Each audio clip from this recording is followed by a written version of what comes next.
As many of you know, last weekend I helped with the Friendship Club carol service, working with Jack the Puppet, also known as Peter Higgins. I mentioned this a few weeks ago in my short talk. As always, we had a wonderful afternoon and everyone seemed to have a great time, especially Peter and me. But I noticed something, and to those I'm thinking of, please forgive me, we're all getting older. And as we've begun to recognise this, a question naturally arises. What's next? Or perhaps more accurately, who's next? Who will take on the things we currently do when we're no longer able to do them? Over the past few years, I've had many conversations with other church ministers and pioneers about how our various initiatives should develop. Questions come up like, should we become a charity?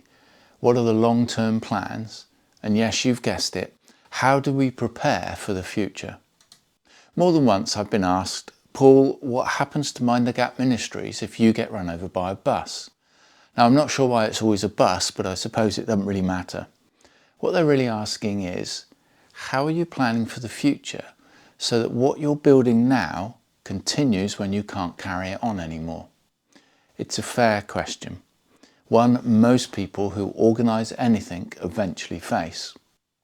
Over many years in Christian leadership, I've seen countless people give their all to help others know Christ.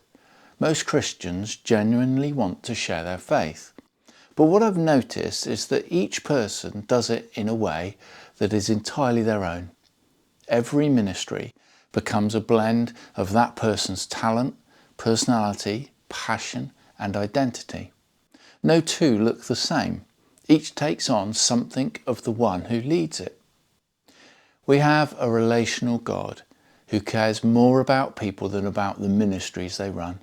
He created us unique, with gifts that allow us to do things in ways that others can't. So perhaps our purpose is unique as well, something given specifically to us. As I've often said, Jack the Puppet will always sound like Peter to me.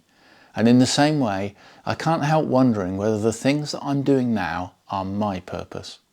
Not something someone else could simply pick up if the inevitable bus ever appears.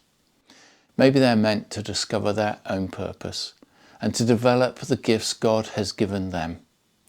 So now, when other ministers or pioneers ask me the bus question, I simply reply, when Freddie Mercury died, Queen wasn't Queen anymore.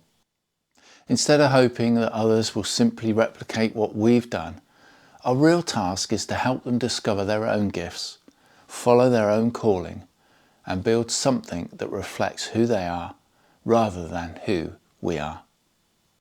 And perhaps we also need to recognise, for those times when we look to others and wish that we could be like them, that God has made us unique with our own calling. We simply need to discover what that is and then to move towards it.